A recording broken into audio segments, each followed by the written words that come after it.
Game Connect.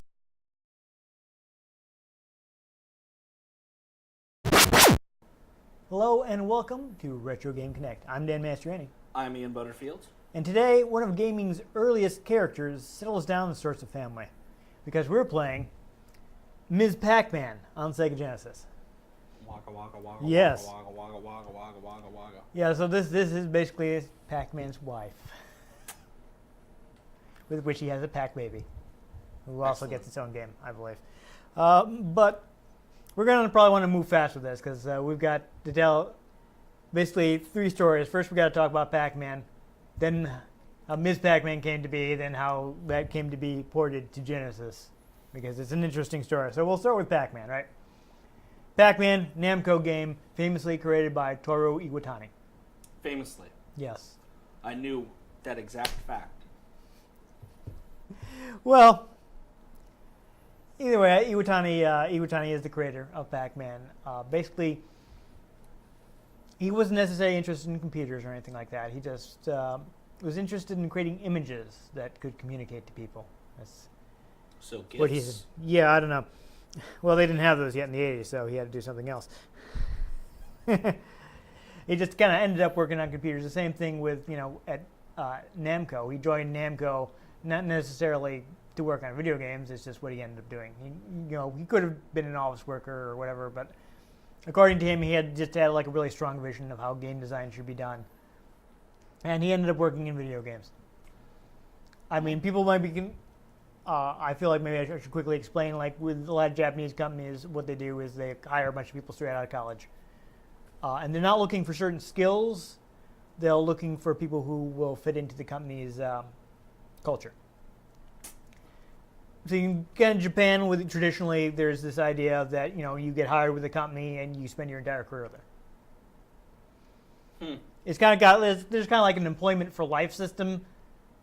At least traditionally, I don't know, maybe not as much now, but traditionally you'd start at the bottom and basically they'd hire a bunch of people straight out of college and they train them for a position. Getting a job right out of college, I've never heard of that before. Right, they train them for the positions they had open. Like you would go to the company with the expectation that they would train you in what you needed to do. And then people kind of, would stick with the company throughout their career and move up if they had the ability. He's kind of, I don't know if you've heard of the Japanese salary man that works at a lot of these people just kind of end up in middle management forever and, give their life to the company. And there's a whole thing, but. Sounds very boring. Yeah, basically the idea though is like, again, they want people who are going to fit into the company culture, and they are expected to provide training. So you don't necessarily they're not necessarily hiring people for skills, though that has happened, especially nowadays. You get people hired for skills, but they'd previously just be like, okay, this guy seems like he'll be good for our company, and we have this opening in accounting, and we'll teach him how to do that. And then they just fire you and cancel the game that everyone wanted because that's the thing about Norman Reedus was going to be in it, and like people were going to love it. He wasn't fired; he left. That's the thing. That's the thing about Japanese companies is they don't fire people. Oh, really? I had heard that he had been fired. No, Kojima left. Mm-hmm. Actually, there are a lot of laws in Japan, like employment protection. So it's actually very disadvantageous for a company to fire someone. Really? And what's kind of terrible is what supposedly happens is they have like punishment positions. They'll basically put people that they don't want anymore in these like really menial or boring jobs, so that they'll quit. Exactly, because then they don't have to pay all their unemployment and all that. Mm-hmm. Yeah, I mean, speaking of Konami, there were some very nasty rumors coming out of there about what they were doing to the game employees that they didn't want anymore because they were pivoting away from traditional video games. So, but those are all rumors. That doesn't have anything to do with Namco. I just wanted a quick aside to be like, well, why would he be hired there not to make video games and kind of just fall into it? Because they just hired him because they thought he'd be a good employee, and that's where he fit in. Interesting. Yeah. He talked about how he didn't have any sort of training in design. He just picked up things as he went along. He's entirely self-taught. He doesn't even know programming. Basically, he'd be the guy that kind of design the game, come up with the specs and what the characters would do, and other people would do the programming. So that's how I'd prefer to make a game if I were to ever make one. Right. I want to learn programming. I just want to design stuff. Well, don't fall into the trap of thinking that's easy if you want to make a well, game. No, just I'm more of an idea person. Yeah. Not a. I can't. Yeah. So in the genesis of Pac-Man is he started with the with the word. The word he started with taberu, which is Japanese for to eat. Yeah, that's kind of the concept he started with. Like he was saying, a lot of his ideas start with like a word, and he works with that concept. Because he started making concepts just based on eating. And he also looked at the arcades at the time, which were all like mostly shooting games and Space Invaders clones and things like that. And he thought, like, well, there's nothing everybody can play, and there especially aren't games that women will want to play. He's thinking, like, these are dark arcades. Woman's not going to walk into here. Like, women might be out with friends or with their boyfriend or something. She's not going to want to come to an arcade. So he wanted to create a game that had a more general appeal, and then especially that women would want to play. Definitely, I'm guessing that's a very untapped market at the time. Yeah, we're talking like, I think he started development in 79. So, Pac-Man came out in 80. So, there's a very famous story, too, that Iwatani tells. He says, like, well, the way I came up with the design for Pac-Man is I ordered a pizza, and I took a slice out, and I saw the shape of the pizza with the slice missing, and that's the design of Pac-Man. And I actually, there are lots of interviews where he says, yes, this is how I designed Pac-Man, but I actually found one where someone was like, is that true? And he was like, well, it's half true. And apparently he told this, at least this one interviewer, and this is a fairly, it's not, right on the spot. It was 87, so it was still a bit removed. But he actually told the interviewer that not just the pizza, but he also actually started with a kanji character. And a kanji character, the Chinese characters that are used in Japanese language, they generally will represent an entire word or like concept. And he started with the character Kuchi, which is mouth, which is kind of a square. Mm. Because it's representing, someone with the mouth open. And he kind of rounded it out. And that's also part of how the design came to be. Like, and during the design process, people were like, well, let's add some more detail. And he basically was like, you know what, let's not, because if we start adding this and this, it's never going to end. We're just going to keep trying to complicate the design. Let's stick to the super basic. Yeah, if you look at the original Pac-Man, he doesn't even have eyes. He's just... Oh, yeah, it's just Waka. Just yellow wedge. Waka. It's a hungry circle. Yeah. So, I mean, he started with the concept of eating. So the other basic part of the concept was food, right? So he started with a screen full of food, but he felt like people wouldn't know what the object of the game was if it was just like, am I supposed to eat this? What am I doing?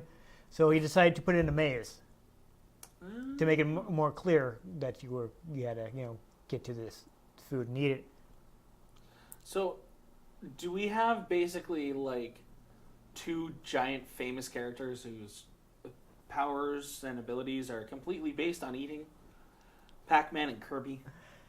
Oh, we do, though. Kirby came, around 11 years. Yeah, Kirby much was later. like 91, right? But we still have two round characters whose main powers are eating. That's true. It's been a while since we did the Kirby episode, so I can't remember when that came out, but it was Kirby would at least a probably decade. still kick his butt. Kirby is terrifying. Kirby, if you look into what he can do, destroyer of worlds. Yeah. But that's an aside. No, here's a fun little bit of trivia, which of course is also Scott Pilgrim's favorite pickup line. Pac-Man comes from paku paku, which is kind of slang for opening and closing your mouth. Yeah. I'm guessing you never even saw like the Scott Pilgrim movie. I saw it once. Okay. You remember his pickup line that he uses on both Knives and Ramona's. Pac-Man comes from Paku Paku. Yeah, he tried to use it as a pickup line. It was funny because it was a terrible pickup line. I think it'd be more of an icebreaker. Possibly, I don't know. But, that's what he tried to do, and of course it didn't tend to work because, what? you just walk up to women and start talking about Pac-Man. I don't know. Anyhow. Waka, waka, waka, Yes. waka, waka. So the game has enemies. Why does the game have enemies? Because he wanted to add excitement and tension. He felt like if you're just going through the maze, it just.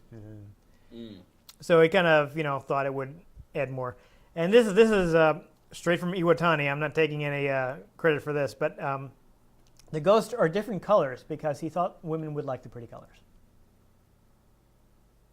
Okay. Yeah, 80s Japan. Also, something you may notice playing Pac-Man is the ghosts don't just come after you all the time, right? No, each one has their own pattern. They do also, yes, that is also true. That was something I was going to bring up as well. But right now I'm talking about the fact that they will, rather than chase you all the time, sometimes they'll back off and regroup. Mm-hmm. And this was intentional because the way he put it was kind of weird. It's like he felt it would be too stressful for Pac-Man if the ghosts were chasing him all the time. Yeah, but I guess he also felt like it was better for more natural for them to just not constantly be attacking you. Mm-hmm. So it does give you, the game kind of gives you breaks. The enemies will occasionally retreat to places in the maze and not just constantly chase you. You also put in the big pellets, which are called energizers, which allow you to eat the ghosts. Mm-hmm. That's so Pac-Man could be the hunter instead of the hunted.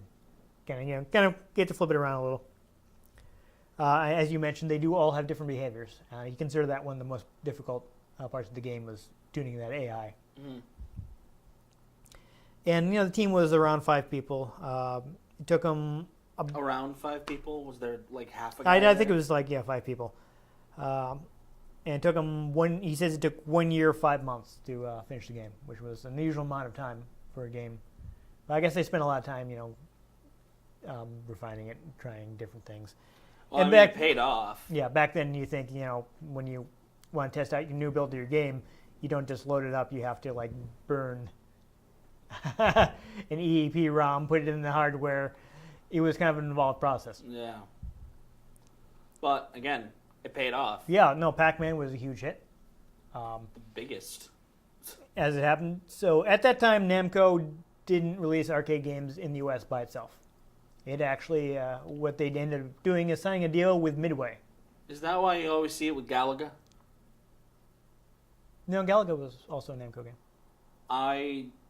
Maybe it was a Miss Pac-Man. I don't know. There was this one machine I always used to play at this one restaurant down in Pawcatuck, where it was a machine that I think it was Miss Pac-Man or Galaga.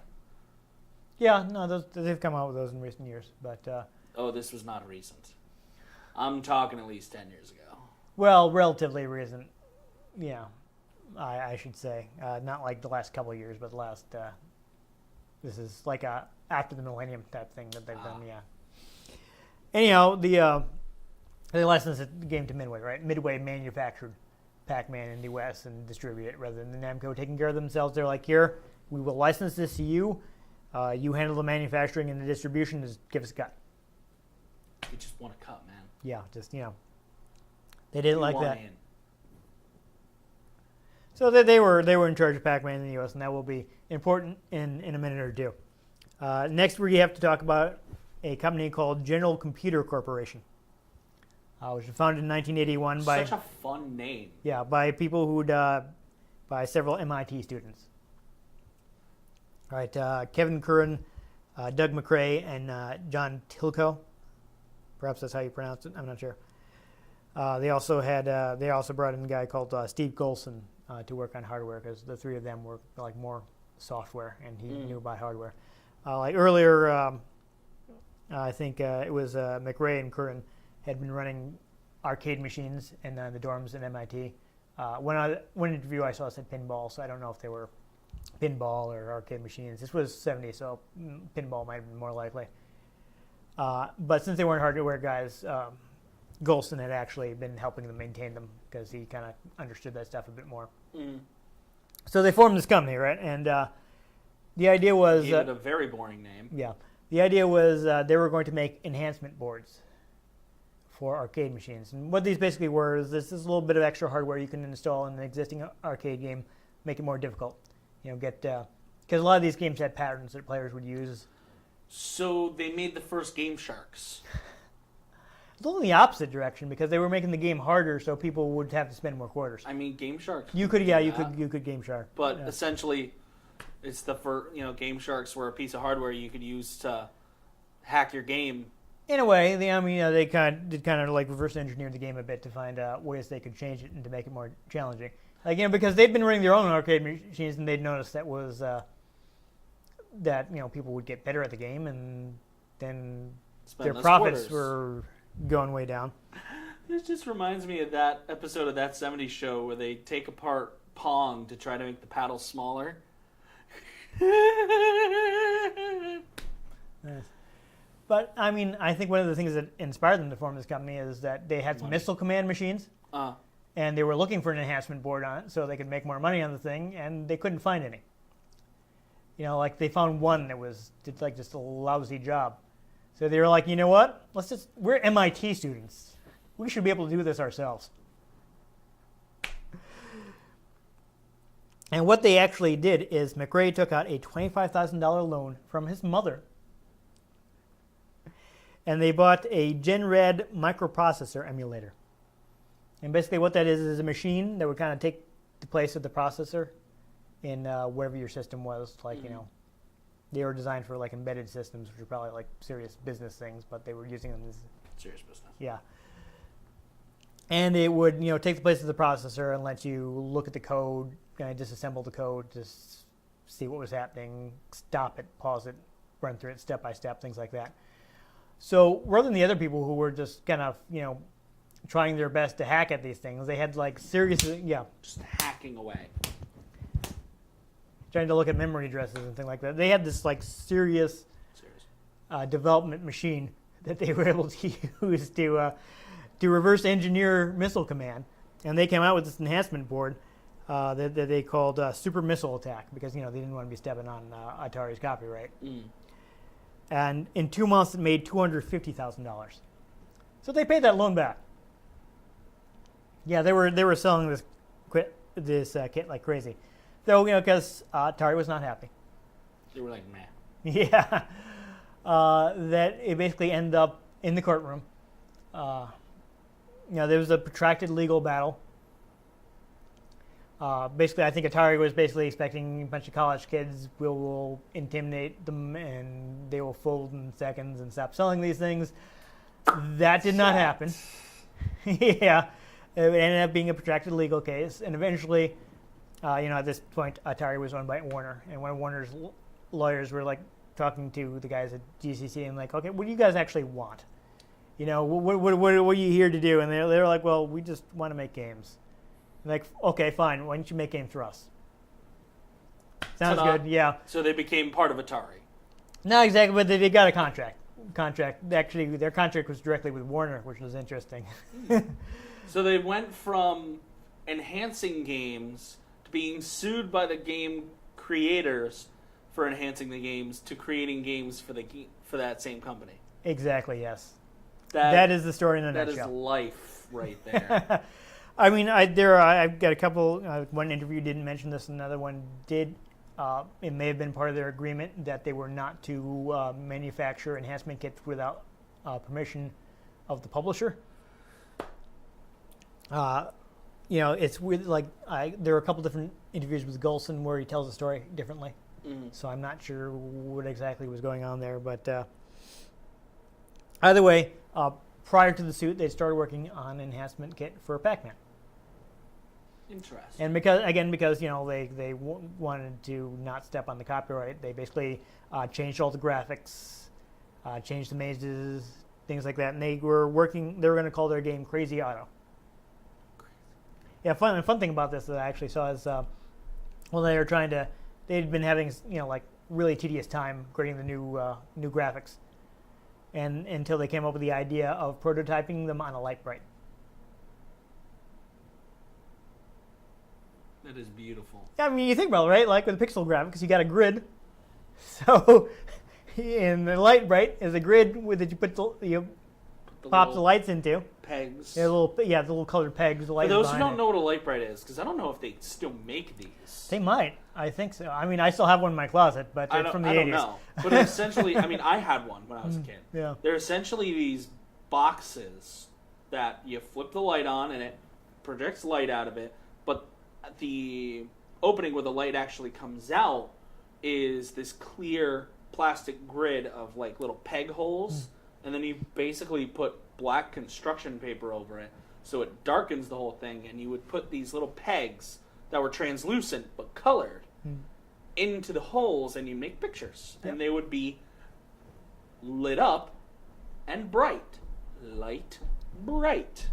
It's pretty neat when I was a kid. I mean, I guess people have more sophisticated things to play with now, but those darn kids in their fancy who's-y what's-its. Yeah, everybody's giving their kids smartphones now. I don't know, crazy.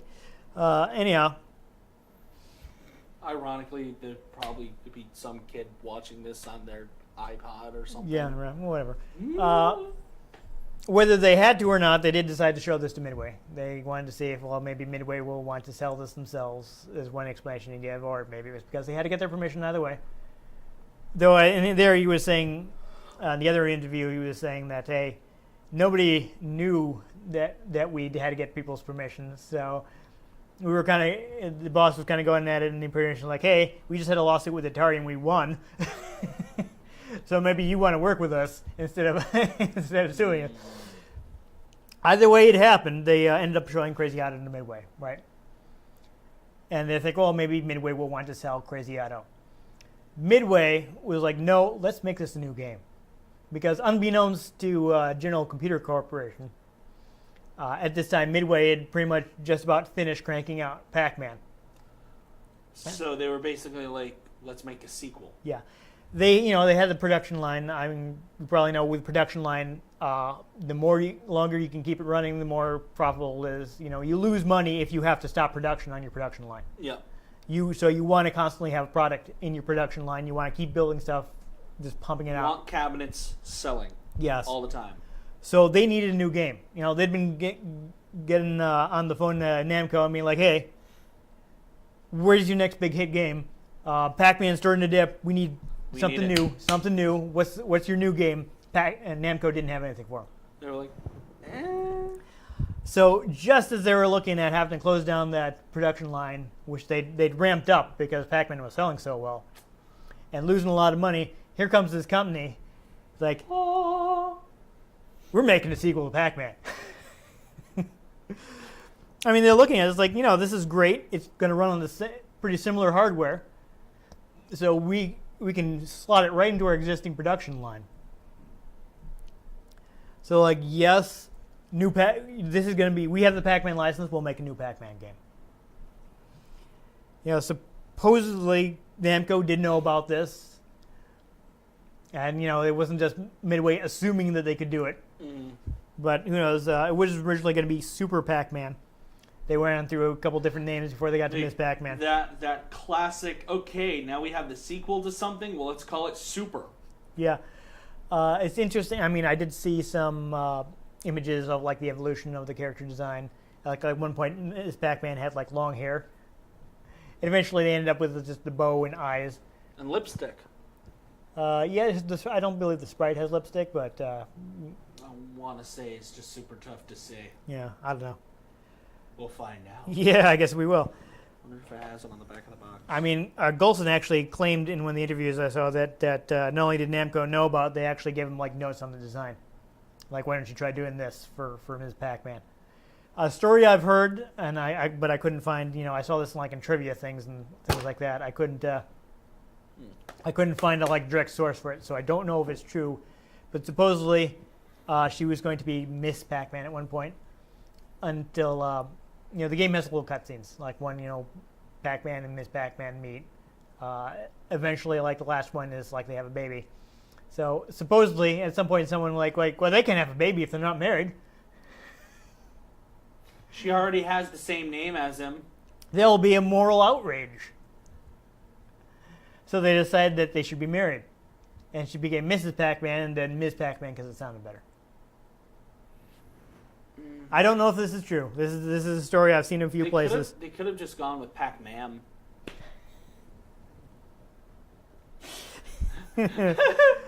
Yeah. So again, in the process of creating the game, they added 4 new mazes. They actually randomized the AI. Like I mentioned earlier, like the ghosts will They all have their own pattern. they will retreat at certain points, right? Yes. In Pac-Man, they will always go to the same spots in the maze. In Ms. Pac-Man, they were able to randomize that, so they won't always go to the same spot, which makes them more difficult. Danger zone. Exactly. And also, like, there's the bonus fruit that will appear at certain points, and in Ms. Pac-Man, it will kind of just bounce around the maze. So it's not a static thing that's always in the same place. So this is how Ms. Pac-Man came to be. But we still have one more part of the story is like, how did this game end up on Genesis, and who is Tengen? Tengen Wanted to make money. Yes, they did. But they are actually a home division of Atari Games. Now, people think about Atari, like Atari 2600. This is basically not the same company. In the mid 80s, what happened was Warner. A lot of stuff happened in the 80s. We mentioned Warner owned Atari. They did not manage it well. They were, there was the big crash, and they were losing a lot of money on Atari. So what happened is they sold the arcade division and the home division separately. Interesting. So the arcade division became Atari Games, and they kind of want to get into the home market toward the end of the 80s.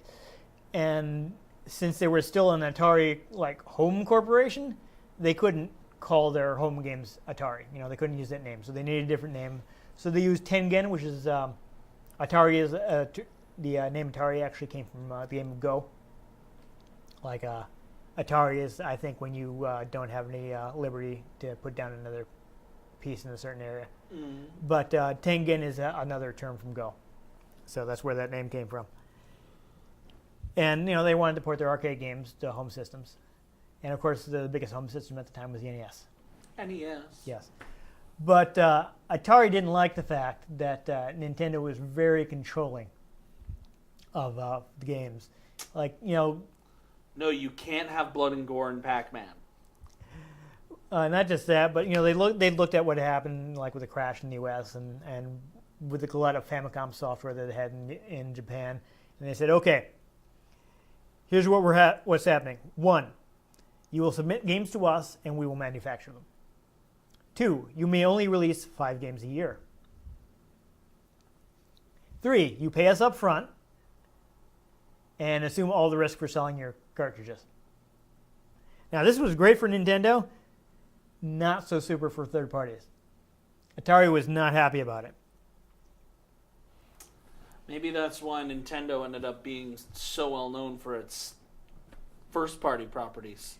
Yeah, because around that time, they kind of made third parties not like them too much. Yeah, by like the N64, people were just not having it because CDs were so much cheaper. And, yeah, so that definitely was a problem. They alienated a lot of third parties that way. To be fair, their first-party properties are all wicked famous and foundations of video games. Yeah, they're a great developer. They have been pretty much since they started making video games. Yeah, so. But for the most part, you go to a Nintendo system for Nintendo games. Yeah, and that's kind of something they did to themselves. But at the time, NES is pretty much dominated the market, so you had to play by Nintendo's rules. Domination. Because let's face it, you weren't going to be making any money releasing a Master System game. No. You know what the Master System is? Exactly. Yeah. Yeah, so starting in 86, because Atari was like, we don't like this. Atari was like, okay, well, let's reverse engineer the lockout chip they used for making their own cartridges. So first they tried just analyzing how the chip talked to the console, just looking at signals, trying to replicate that, couldn't do it. Next, they just went whole and they're like, okay, we're going to take the lockout chip, we're going to chemically peel it and examine the chip under a microscope to see what it's doing.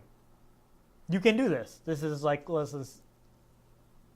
They kind of, took layers off the chip so they could see what it was doing, like watch it and try to decipher the code. It is possible to do. That's so bizarre. Yeah, I don't know too much about the method, but you can actually see what the chip is doing under a microscope. Wow. Yeah. I can't explain this too well. There's a bit more to this, but but that also did not work. So about around 1987, they decided to give in, become an official licensee, right? So for a little while, Tengen actually made official NES cartridges, but they weren't super happy with it. So they kept thinking about like how can we break this? And what happened is one of Atari's attorneys applied to the Copyright Office for a reproduction of the program that was stored in the lockout chip. Mm-hmm. He said that, hey, we're a defendant in infringement action. Somebody's suing us. We need this for our defense. And they were basically saying, this is somebody suing us in California, and of course this copy is only going to be used for legal purposes. We would never do anything else with it. We swear. This was, of course, a complete lie. There was no case. And what they used that for is to correct the errors they'd made getting the code from the chemical peeling of the chip. And from there, they were able to create their own version of the lockout chip and create their own cartridges. Tengen cartridges are very famous. They made these like black cartridges that a little slanted, kind of shaped a little bit more like Atari cartridges. Mm. They're very infamous. A lot of people had Tengen cartridges. I know my next door neighbor had a copy of RBI Baseball, a Tengen cartridge. Tengen's Tetris is very famous. We talked about their version of Tetris, which was actually better than Nintendo's version, but because of the whole rights issue, they had to toss that in a landfill. And then they released their own Tetris. Yes. The actual sequel to Tetris. Yeah. So, basically their infringement with Nintendo wasn't until like 1989. So they did something shady. This was super illegal. Oh man. They got in a lot of trouble with that. But either way, they'd. Now, we mentioned that originally Namco had licensed the game to Midway. Mm-hmm. Midway decided to make Ms. Pac-Man, and Namco seemed to be okay with that. They were still making money. But then Midway made a bunch more Pac-Man sequels, and I don't know if this is what happened or not, but it does seem to be after they made several more Pac-Man sequels that Namco decided they no longer wanted to work with Midway. And Namco got salty. Yeah, their new partner for distribution in the United States was Atari. So because Atari had this license, because that worked out. Yeah, Ms. Pac-Man, they decided to port it to NES. Programmer actually named Franz Laslinger handled the port. He sounds like the bad guy from like a Die Hard movie. Now I have a machine gun, but he talked about actually there was an episode of Retronauts where Frank Cifaldi, who is now the president of the Video Game Preservation Society, got 3 former Tengen programmers and talked to them. He talked about how he did the port, and basically he wasn't able to get the source code. This may be because of the complicated history of how the game was made, because it wasn't actually made by Atari, or rather Namco either. What happened is he got a actual stand-up arcade machine that had been modified so that he could pause it or run through it slowly, and he basically had to reverse engineer the game to do the port. He actually, rather than scaling down the graphics for the NES, which was lower resolution than the arcade, he decided to keep them full size and have the screen scroll a little. I'm not sure if that's also what happens in this. I just played it briefly to test it. I only recently picked up this copy of the game. And we will find out. Yeah, we will find out. This may also scroll, but basically he had to copy the graphics by hand. Like he had a bunch of like graph paper, and he was carefully drawing out the that sucks. the sprites. And fortunately, it's Ms. Pac-Man. It's not super complicated. Yeah, that's true. But the Genesis version does seem to be a port of the NES version, though he did not work on it. He was done after he left Tengen. But he did hear that it became the top-selling third-party title on the platform, which is pretty crazy. Yeah. Unfortunately, he didn't get anything for that because he'd already left the company, and they didn't do royalties. What they had were like performance bonuses, and if you weren't working there, you got nothing. Yeah. So yikes. if he was still there, he probably would have made a decent amount of money. on Ms. Pac-Man. But it is interesting in that the guys at GCC do still seem to have some rights to Ms. Pac-Man. Like you mentioned that that duo cabinet, like with so apparently one of the president of the company actually saw one of those and he was like, "Where's my royalty checks?" So he actually sued, I guess it was Namco or something, and got them to pay up. Wow. They, I guess they have rights to coin ops, so like they don't necessarily get royalties on any version of the game, but I think like arcade re-releases, and I think they do also get some royalties on home versions. So like if you buy it on Xbox Live Arcade, they get a cut of that. Oh, that's fun. So that's interesting, but yeah, it had a quite complicated history to get to this cartridge that we are about to play now. And we've finally gotten to that point where we will play it. Yes, let's stop talking and start play. Waka waka waka waka waka waka waka waka waka.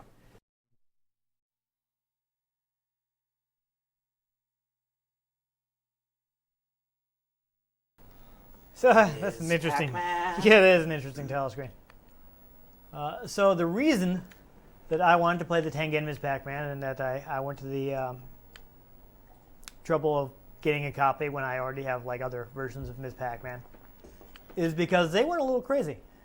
Crazy! When porting this to the home version. Unlike, like Namco's official versions, which are basically just straight up Ms. Pac-Man, this one has a ton of options. Like Pac Booster, you can speed up your character. I'm not going to mess with that. Oh, man. You got a bunch of difficulty things. You got different mazes. Strange big mini? Yeah. I think there are even invisible mazes. Oh, that's annoying. Yeah. Which is, I guess, is for World Masters. You can skip levels. But here's what's really crazy. So I'm sure you've played Ms. Pac-Man like two-player alternating before, right? Taking turns. Or at least you're familiar with that was what you would expect from a two-player mode for Ms. Pac-Man, right? Somebody plays, they die, and the next person plays. I assume you've played some version of Pac-Man before. Oh, I have. I've just never played it with two people. Yeah, exactly. You think of it as a one-player game. Now, this game does have that, but it has a two-player co-op mode. Yeah, this is not normally in Pac-Man. You also have a competitive mode. I'm not sure what about that, but we'll do. Alternating is how you would normally play it. Like, so one person would play their life, and when they died, the next person would play. But we're going to play two-player cooperative, which is crazy and which I don't think I've ever seen in another version of Pac-Man. This is one of those strange games where you have to press a button to change the option. I don't know. So it looks like, yes, we do have a scrolling miss. That could be a little awkward with two people. Classic music. Yeah, so I'm Ms. Pac-Man, you're Pac-Man. Senor Pac-Man. Oh. The control, I don't know if it's my controllers or the game, but it does seem a little difficult to go around these corners. Oh dear. I can't seem to move on the y-axis. Yeah. Oh! Oh, it is a good thing you got to that. Combo breaker. Oh dear. Okay. Oh gosh. Oh, goodly goodly. Yeah, it's a little difficult to go around these corners. Ah! I don't know. Oh. So when you die, we both go back to the beginning. Okay. Yeah, can you hold the button, tap the button? Yeah, going right and left does not seem to be a huge problem, but go up the thing. I had the same problem when I was testing it. I don't know why this is. Oh! So we bounce off of each other. And we go super fast when that happens. That is interesting. Wait, we bounced off each other? Yeah, you didn't see? I No, bounced I off you totally and I went didn't catch that. flying in a different direction. But one thing is interesting to notice, I don't know if you've seen this yet, is that Pac-Man and Ms. Pac-Man go faster around corners than the Ghost do. Oh, that's convenient. Yeah. Hey, we beat the thing. Here's another trick. They were actually talking about this in the article about like hacking Pac-Man to make Ms. Pac-Man.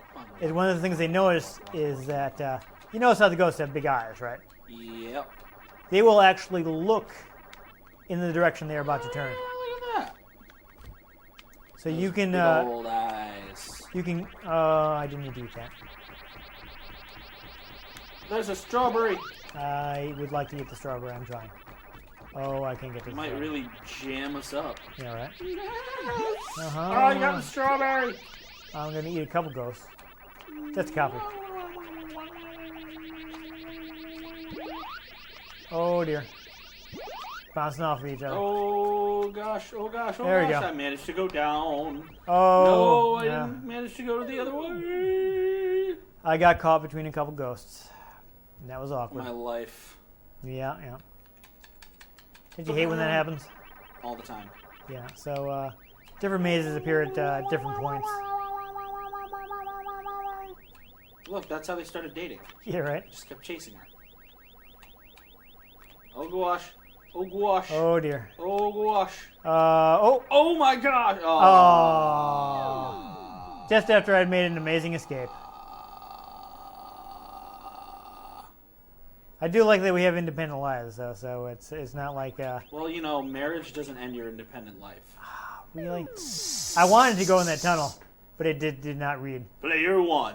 Game over. Okay, Ian, it's all up to you.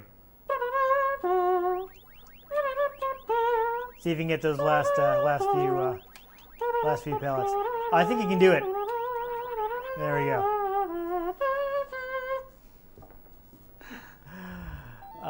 Oh, here, good. We wanted to get at least this far. Get a little cutscene. Oh, hey, you're running from ghosts too. Yeah. Look, she totally does have the lipstick. You're right, she does have the lipstick. Ah. And here's one of the additional mazes. So that's nice that we get to see it.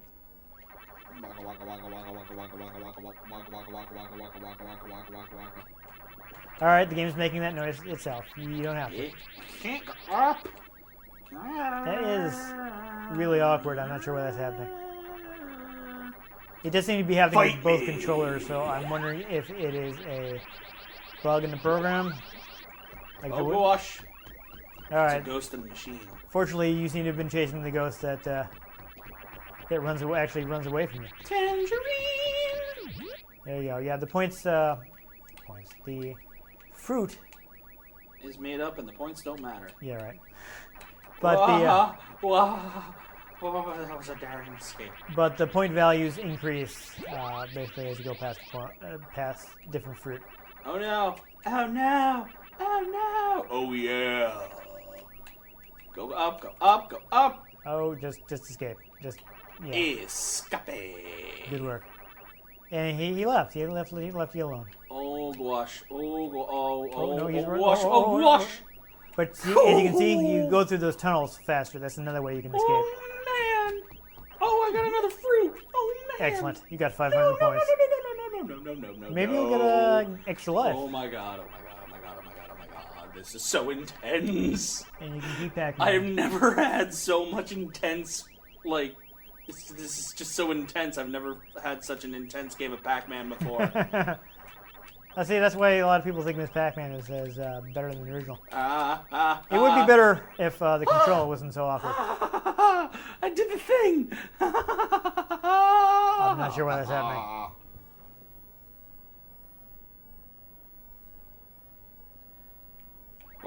Yeah. You can do it and see if you can make it through this maze. I would save those energizers as long as you can. Well, batteries only last for so long, man. Exactly. Yeah, so of course that's a bit of a risk-reward thing, as once you eat him, he immediately comes back. Yeah. But they're worth points. Do the turning. Oh, but they're all chasing you. And you see you get an increasing. I got a life! Nice work. Finally! You About got an time I extra got life. one of those. Yep. Only in my 20s, jeez. Get delicious pretzel too. Yeah. They don't seem to. That energizer doesn't seem to last for very long. No, it doesn't. That is bad rep for them. Oh man. Pretzel. No. Oh. I wish the controls weren't so crappy. Yeah, I'm not really sure what the deal with that is. I don't think it's my controllers. My controllers seem to work fine with other games. I mean, I'm telling you to do the thing. Why are you not doing the thing? not sure what's up with that. Oh gosh, oh gosh. Stay away, stay away, stay away. I think there's some issues with the way they program the movement, honestly. You think? You think? Yes. You think? That is my opinion.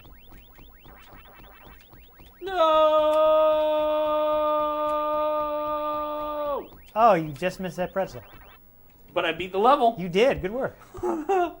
I've never actually been okay at Pac-Man. That's kind of hilarious that you're doing well at like a Pac-Man that plays oddly.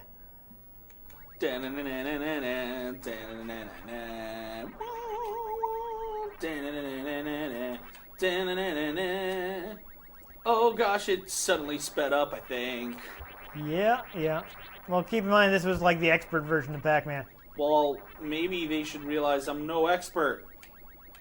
Oh gosh, oh gosh, oh gosh. But how else are they going to get you to put more quarters in? I killed the ghosts. There we go. Oh gosh, oh gosh, oh gosh, now they're coming right back for me. No, stay away, stay away, stay away. Don't you realize? No! They were already dead. Okay, So- we did the thing. Yeah, so we still have a little time. Let's we can try one of the other. Yo, let's put on the booster. Let's put it on. You can Easy, turn it on difficulty. booster. Let's do easy, booster. Okay, so we can have it always on, or we can have a boost if we hold the button. Which would you prefer? Boost if we use the button, that's more Okay. dramatic. And then let's do the strange maze. Strange maze. Do you want to try it? Let's try the co-op, the competitive, since we already did the co-op. Sure. We'll do strange maze. Hopefully that's not the invisible one. Doctor Strange. Yes. Classic Pac music. Alright, so I think right now we are... Oh my god, look, you grow a mohawk.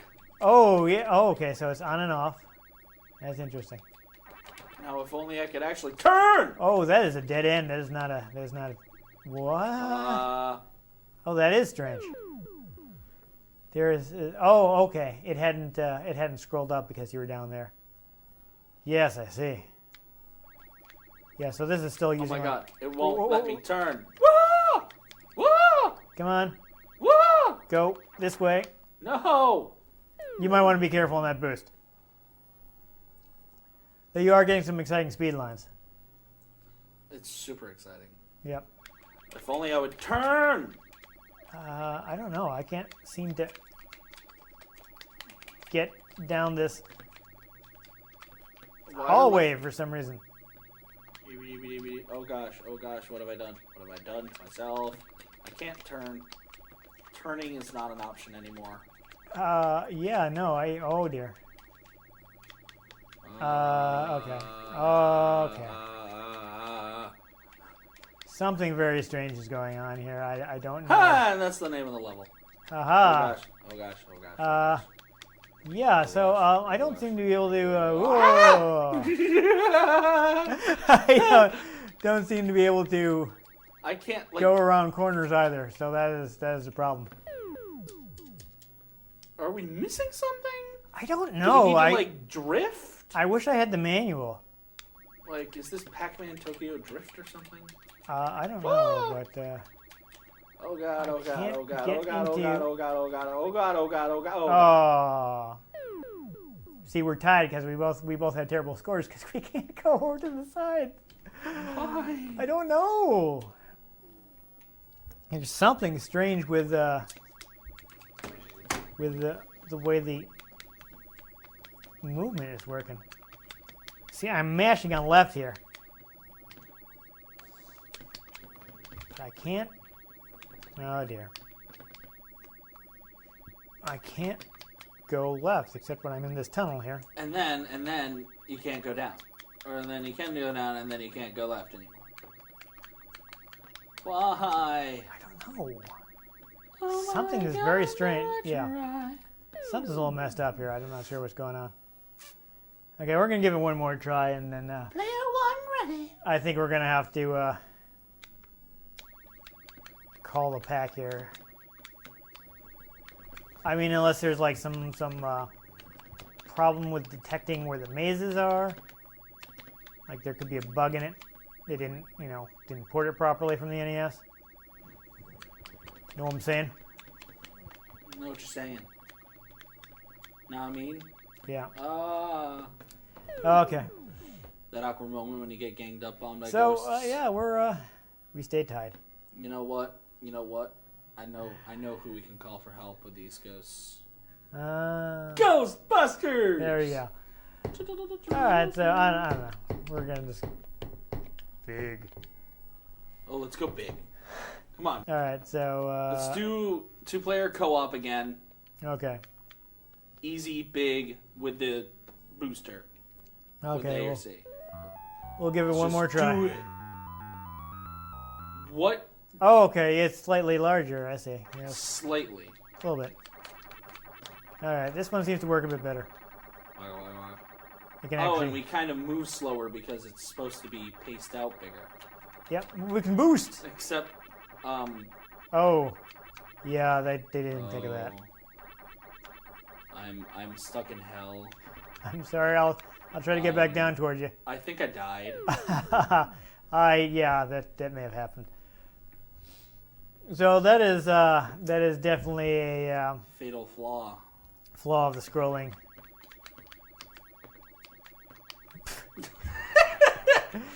Ian, you're uncooperative. Come on. See? We co-opted. Oh, I meant to do that. Oh, Lord. Oh, dear. Now I can't go down. There we go. I'm trying to... I managed to correctly guess where the Energizer was, so that's... I did it quick like a bunny. I can't do certain motions. Yeah, this the big maze is maybe not the best I for think I might two-player have... mode. Hey, I'm back on the screen. Yay! Now if it would only turn it up so I could see what I was doing. There we go. Ooh, cherry. Cherry. Good work. I'm just gonna panically Come run on. back and forth here. Down. Can you get up here? Because I can't get down. Nope. Maybe he turned off the booster. There we go. Just saying. Oh gosh. Oh gosh. Oh gosh. Okay. Good, good. Now we have to go back down. Down. Down. Oh, down. dear. Down. Oh, oh. Down. Down. Down. Down. Down. Down. Down doesn't seem to be an option for some reason. I mean, is it like Oh, not counting it unless we're like perfectly oh oh no, oh no, oh no, oh no, oh yeah. unless we're like hitting like down perfectly. Oh god, oh god, oh god, oh god, oh god, oh god, oh god, oh god, oh god, oh god, oh. I know there are some games that will ignore diagonals. You know? So if you don't hit it perfectly, which is kind of hard to do on a D-pad. I don't know.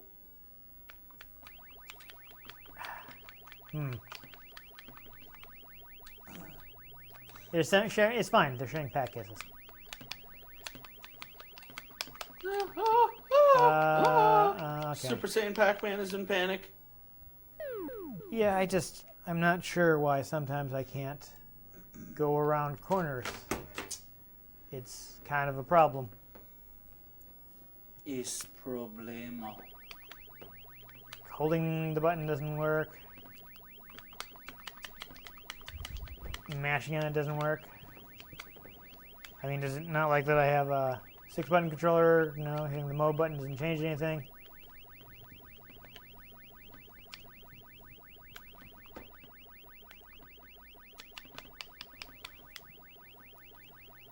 I just don't know. See, it doesn't seem to be a problem when you're in a corner. So weird. It's just when you're passing over it, it's very hard to turn on the... I don't know why. And I don't know why Yeah. anymore. Well, I got murdered by a ghost. Again. Yeah. Because I just can't seem to enter these passages, and I don't understand. I mean, and people can probably hear us like loudly tapping on the controllers here as we try desperately turn To turn. to the dark side. Okay. You know what? That's fine. I think we've shown people Pac-Man. the Pac-Man. I don't think we need to sit here and like lose all our lives. Yeah, so there's some control issues there. Yeah, a little bit. Otherwise, that would have been a really good version of Ms. Pac-Man. Yes. I really liked the co-op mode. Oh yeah, when it wasn't screwing up when we were playing it in the first thing, that was great. It was hilarious. Yeah, I mean, like the fact that they added all those extras is really cool. I've never had so much success playing Pac-Man. Right? So I don't know. I don't know if there's a problem with the control program, problem with like the way they program the mazes.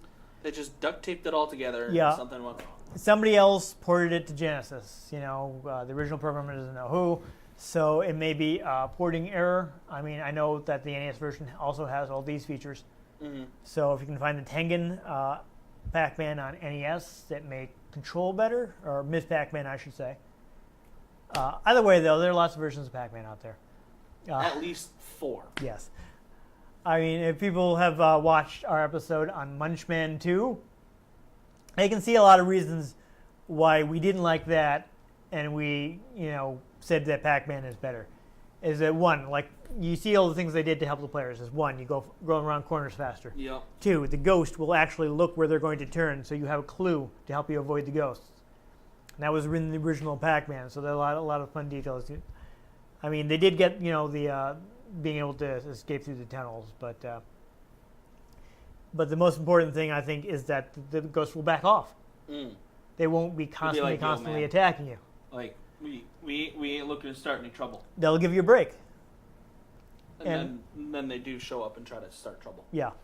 But I think, there's so many things that's important to why Pac-Man is good, and many of the clones of Pac-Man, they didn't get these things, and they're not as fun. Yeah. They're like, we found Munchman really frustrating because the enemies were always constantly attacking us. Yep. Right on our tail. It was very difficult to escape from them. Like if you, it's interesting that they have the 2 different mazes, but if you went to the other maze, you lost your power up. Yep. I mean, the teleporter was neat. I didn't actually make it into the episode because that part didn't record. But at the end of the day, it's just real Pac-Man is better. Ms. Pac-Man, I think for a while was the height of the series. Mm-hmm. A lot of the sequels to that, both that Namco and Midway made, were just not great. But what I recommend. And then they made Pack of Duty, which was this weird, Call of Duty Pac-Man mashup, and oh man.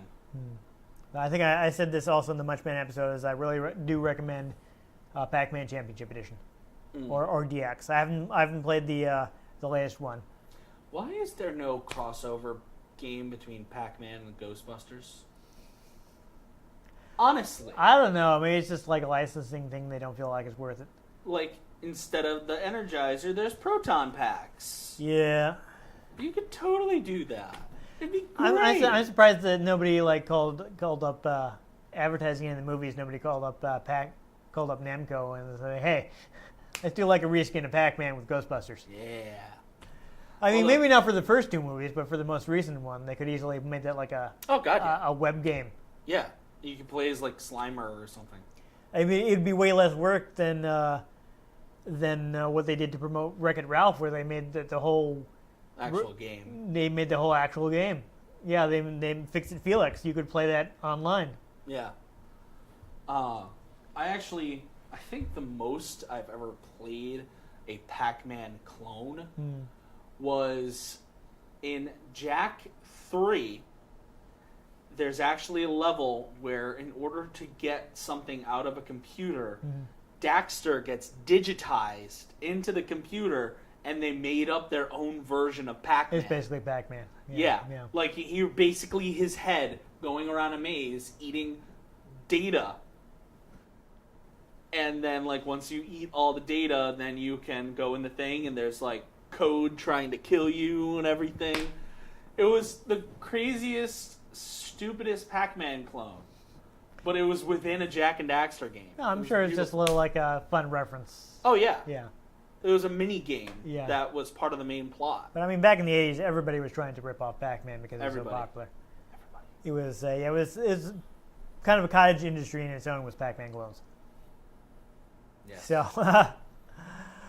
but in the end, I think, Just Pac-Man like how is probably the best. nowadays there's Minecraft clones everywhere. Yes, exactly. That is true. Everywhere. There are lots of them. I mean, look at that Lego stuff. Like, what's the deal with that?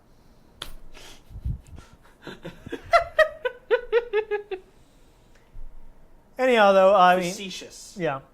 I mean, I don't know if this doesn't like my 6-button controllers, or if there's an actual bug with the game. It may. I got rid of all my 3-button controllers. Like, I have 6-button controllers. What do I need a 3-button controller for? Maybe I don't it have just one. doesn't like us. Yeah. I don't know if there's something wrong with the game or what, but Miss Pac-Man, good game. You can get to lots of places. Probably on your smartphone. Yeah, you can almost certainly get it on your smartphone. Yep. I really like Pac-Man Championship Edition a lot. I think it's a really great reinvention of the formula. It's geared toward high scores. It's got this great thing where you get like chains of ghosts, and you'll be following you through the maze, and you try to get as many following you as you can, and then you grab the Energizer and turn around and just eat them all. It's really, really fun, like risk reward gameplay, and it's again, I haven't played the latest one which I think is DX2, but I played Pac-Man Championship Edition DX, and it's really fun. Also, you have like a screen clearing bomb if you get into a bad situation, but I keep forgetting about it because I don't expect to have that in Pac-Man. Right. So I've never actually used it. And I'm at the end of the game, and you're like, hey, no bombs used. And I'm like, oh, I had bombs. Right. Yeah. It's neat, though. It also has a little thing, like the game will slow down slightly if you're about to run into a ghost, so you can try to maneuver. It's really fun. That's really intense. Yeah, I really like Championship Edition a lot. But this is also, at least it would be good if it weren't for the control issues. So I don't know if that's like incompatibility with the 6-button pad. I don't know if that's a problem with the game. Either way, no matter what you're playing it on, as long as it works, Pac-Man is fun. Yes, and There are additions everywhere. I did really like all the extra features, like No. I don't think I've ever seen co-op Pac-Man anywhere else. No. So that was really cool. It's fun. Yeah. It's Pac-Man. It's fun. Yeah. There's a reason that Pac-Man is one of the foundational video games. Yeah. I mean, it was such a huge character too. It's like, there was so much Pac-Man merchandise available in its heyday in the early 80s. I don't know if you've ever heard of Pac-Man Fever. This group called Buckner and Garcia actually came out with like a novelty song about Pac-Man called Pac-Man Fever. Never heard of it. Well, you weren't born. I didn't even hear of it because of how young I was until like this is something I heard about years after the fact. But there's an album like full of like songs about video games, like Awesome. And this hit single with Pac-Man Fever. So Awesome. yeah, it's ridiculous. So Pac-Man's a good time. It's one of the classic games that still holds up. And there's a reason it's held You up. still want to find. It's still worthwhile to play a couple rounds of Pac-Man. I mean, you may not want to be like Billy Mitchell and completely master Pac-Man and get all the way to the kill screen where the game crashes, but But like Tetris and Super Mario before it. yeah, it's a really timeless game. Yes. So anyhow, if you enjoyed us eating our way to freedom, America. yes, make sure you give this episode a like. If you want to catch future episodes in which we may not have to escape a maze, make sure you subscribe to our channel. I've been Dan Mastriani. You can catch me on Twitter at NewTypeCola. I'm Ian Butterfield. You can find me on Twitter at Ian G. Butterfield. You can find the show at RetroGamesCNCT, Facebook.com/RetroGameConnect, and RetroGameConnect.tumblr.com. Let us know what you think of the games we played. Let us know if there are any games you'd like us to play. If we can get our hands on a copy, we might just play them. And most importantly, make sure you join us next time on Retro Game Connect. Waka waka waka waka waka waka waka waka waka. Wah, wah, wah, wah. Woo, woo.